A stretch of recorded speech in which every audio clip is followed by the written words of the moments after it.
Ration బియ్యం అక్రమ రవాణాపై customs అధికారులు అలర్ట్ అయ్యారు. గంగవరం, వైజాగ్ పోర్ట్ నుంచి బియ్యం ఎగుమతులపై నిఘా పెంచారు. కాకినాడలో పాటు మిగిలిన పోర్ట్ల నుంచి బియ్యం అక్రమ రవాణా అవుతోందన్న వార్తలపై అధికారులు అప్రమత్తమయ్యారు. ఈ క్రమంలో civil supplies, exports, customs, brokerage ఏజెన్సీలతో కీలక సమావేశం జరగబోతోంది. రేషన్ బియ్యం అక్రమ రవాణాను అడ్డుకునేందుకు రాష్ట్ర ప్రభుత్వంతో పూర్తిగా సహకరిస్తామని వారంటున్నారు. కాకినాడ యాంకరేజ్ పోర్ట్ నుంచి రేషన్ బియ్యం విదేశాలకు ఎగుమతి అవుతుందన్న వ్యవహారంపై సిట్ బృందంతో విచారణ చేయడం కోసం ఇప్పటికే ఏపీ ప్రభుత్వం ఆదేశించింది.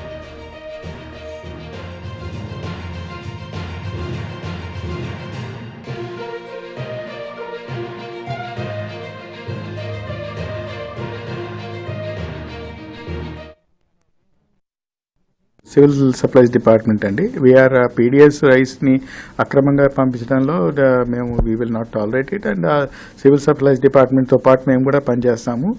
అండ్ అది it is also illegal in the sense it's a violation of the national food security act కానీ ఎస్మా కానివ్వండి, వీటన్నిటిని వయలేషన్ చేయడానికి మేము సహకరించాము. కస్టమ్స్ డిపార్ట్మెంట్ కూడా ఇలాంటి విషయాలని మేము ఈజీగా లైట్గా